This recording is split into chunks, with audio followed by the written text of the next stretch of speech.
বোঝো কাণ্ড। বিরোধী দল ভাঙাতে এবার কমিটি গঠন করল বিজেপি। বুক ফুলিয়ে চলবে ভাঙাভাঙির খেলা, আর গোপনে নয়, এবার প্রকাশ্যেই দল ভাঙানোর খেলায় নেমে পড়তে চলেছে বিজেপি। অবিজেপি রাজ্যগুলিতে অন্য দল ভাঙিয়ে নিজেদের সরকার গঠনের চেষ্টা তো আছেই, এবার তার সঙ্গে যুক্ত হচ্ছে লোকসভা ভোটের আগে সংগঠিতভাবে দল ভাঙানোর খেলা।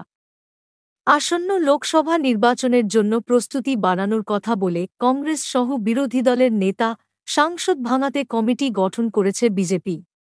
কেন্দ্রীয় মন্ত্রী ভূপেন্দ্র যাদব, অসমের মুখ্যমন্ত্রী হিমন্ত বিশ্ব শর্মা, পার্টির জাতীয় সাধারণ সম্পাদক বিনোদ তাওডে এবং সাধারণ সম্পাদক সংগঠন বিএল সন্তোষকে নিয়ে যোগদান কমিটি নামে একটি উচ্চস্তরের প্যানেল গঠন করেছে নরেন্দ্র মোদীর দল। বোঝাই যাচ্ছে, এবারও ভোটের আগে সব রাজ্যে অন্য দলের গুরুত্বপূর্ণ নেতাকর্মী ভাঙিয়ে নির্বাচনী বৈতরণী পার হওয়ার চেষ্টা করবে গেরুয়া শিবির। প্রশ্ন উঠছে, নির্বাচনে নিজেদের জয় নিয়ে নিঃসন্দেহ হলে এমন কাণ্ড করতে হচ্ছে কেন বিজেপিকে? পাশাপাশি নৈতিকতার নিরিখেও চরম অগণতান্ত্রিক কাজ এই দল ভাঙানোর খেলা। বস্তুত ২০১৪ সালে মোদি জমানা শুরু হওয়ার পর থেকেই দল ভাঙানো ও সরকার ভাঙানোকে কার্যত প্রাতিষ্ঠানিক রূপ দিয়েছে মোদি শাহের দল। আর দল ভাঙানোর কাজ মসৃণ করতে একদিকে আর্থিক ও পদের প্রলোভন এবং অন্যদিকে সিবিআইডির মতো কেন্দ্রীয় এজেন্সিগুলিকে ময়দানে নামিয়ে গ্রেপ্তারির ভয় দেখিয়ে এবং বিভিন্ন মামলায় জড়িয়ে দেওয়ার হুমকি দিয়ে ভয় দেখানো হচ্ছে। দল ভাঙানোর জন্য তৈরি হওয়া কমিটির কাজ কি?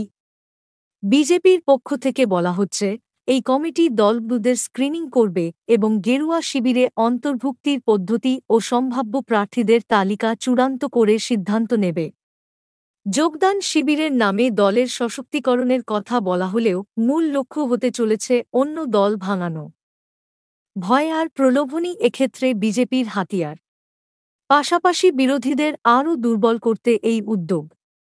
বিজেপির এক শীর্ষস্থানীয় নেতা বলেছেন, নির্বাচনী লড়াই এবং আদর্শগতভাবে দুর্বল এমন এলাকায় নিজেদের দলকে শক্তিশালী করতে দলগুলোদের স্বাগত জানানো ছাড়া গতি নেই বলে মনে করছে বিজেপি। যারা বিজেপির রণনীতি তৈরি করছেন তাঁরা মনে করছেন, নির্বাচনকে সামনে রেখে এই ধরনের যোগদান কর্মসূচি গেরুয়া শিবিরের পক্ষে ব্যাপক হাওয়া তৈরির সহায়ক হবে।